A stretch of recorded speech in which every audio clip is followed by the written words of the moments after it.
Hi guys, how are you? This is Sumit Gupta, your trusted realtor from Sydney. So today we're going to touch a very important topic for many aspiring first home buyers.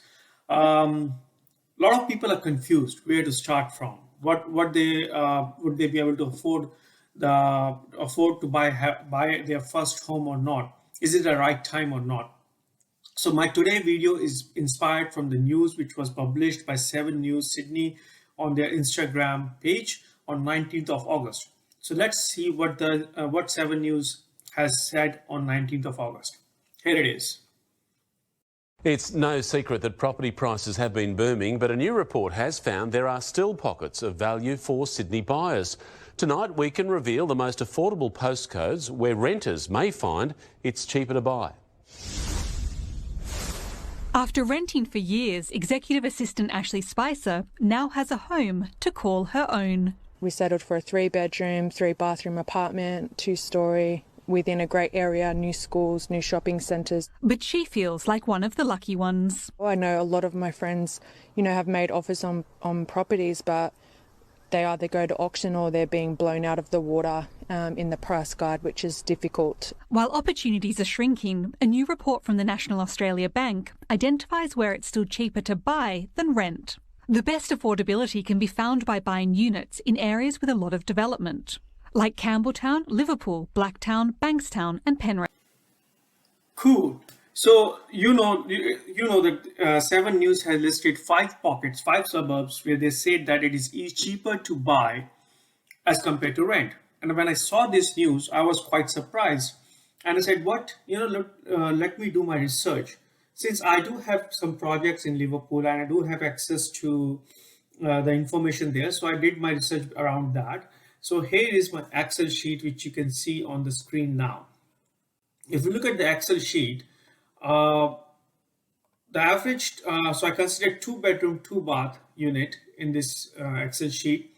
And if you look at the property, average 2-bedroom, 2-bath with 1 car park in Liverpool is costing around $550,000. A lot of people take loan of only 90%. It means that they would pay around $55,000. If they are first home buyer, they don't have to pay stamp duty, so you can ignore that. If you're only paying 10%, it means some of us has to pay LMI.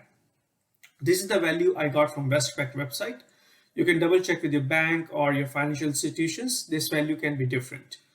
Having said that, if your contribution is around $55,000 and you have to pay around $9,000 to $10,000 of LMI, then it means your contribution is around $65,000. If you're not a first home buyer, then you have to pay the stamp duty as well, and your contribution would be around $85,000. So this is your down payment.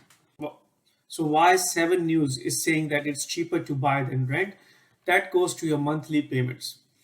At the 1.99%, if you borrow money from the bank, you have to pay yearly payments of $21,924. All right.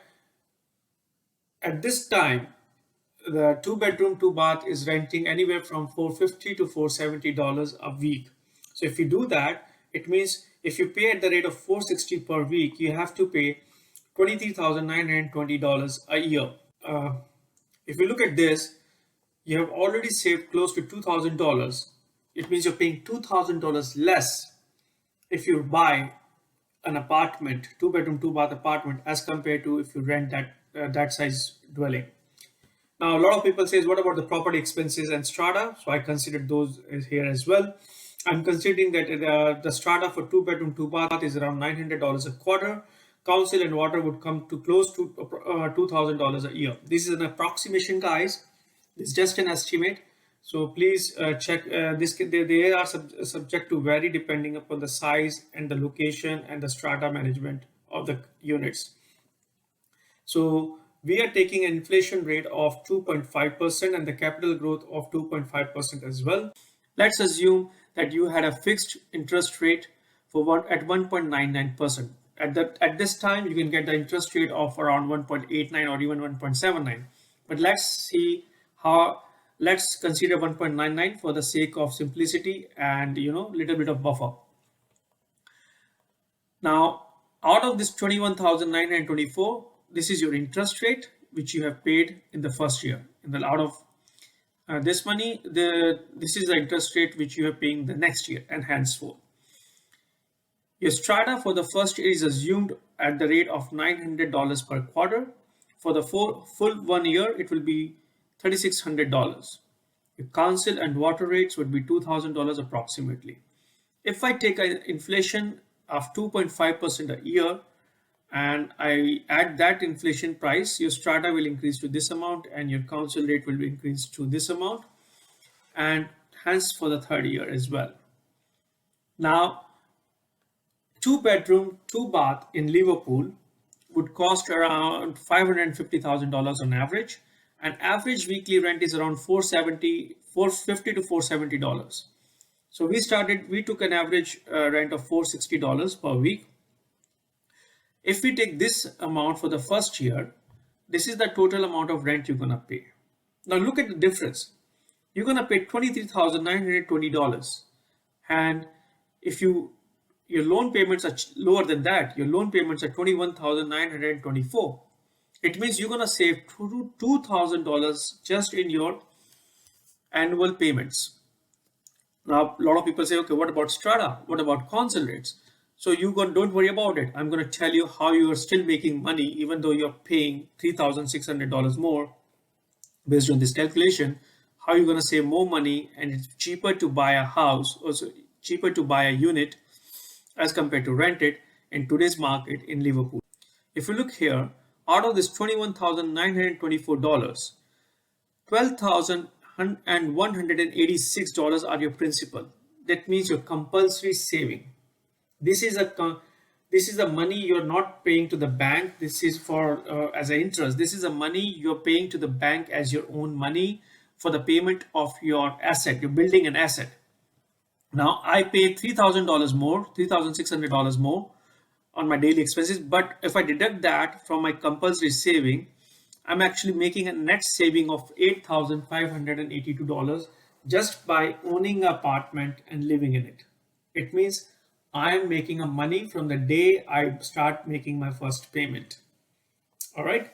Now, we all know that in Sydney, the market is crazy these days. And we also know that the capital growth is tremendously high. Let's take the minimum amount of capital growth. That is only 2.5%. At 2.5% in the very first year. Now, this 2.5% is not on your down payment. This 2.5% on the total value of asset. That means the first year, if there's a capital growth at the rate of 2.5%, you're gonna make another $13,750 in the value of your first home. It means by the end of year, you made a profit by making money, by making a payment for your house, not by paying rent, and you have got a capital growth, which is yours, not the person who you rented the unit from. It's yours.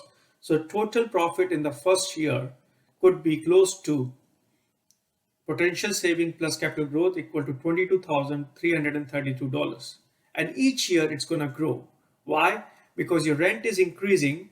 If you rent it, this amount is keep on increasing, but because you're on a fixed interest rate payment, you are actually paying the same amount every year. Not only that, any capital growth is yours. So next year, the capital growth would be another 2.5%. On the previous amount, it would be 14,000, and the year after that is the same thing. In total, in 3 years, not only you're owning a house, but you will end up making $69,897. Given the inflation rate is 2.5% and the capital growth is also 2.5%. Capital growth can be more than that in some suburbs. And in my understanding, because of the new airport is coming, because of the private and public investments happening in Liverpool and the nearby regions, this can be more than that. But who knows the future? Nobody knows.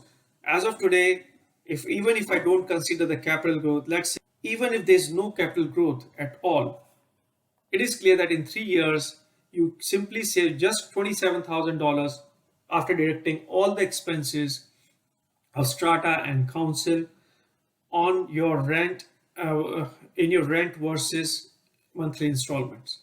And that's a huge amount of saving, guys. So you know why it is cheaper to buy than rent? You have the answer now.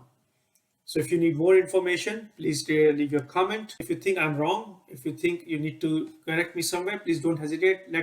Please leave a comment and let's learn from each other. Have a good day, guys. Take care. Bye-bye. Before you leave, don't forget to subscribe the channel, like and share the video, and definitely click the bell icon. Have a good day.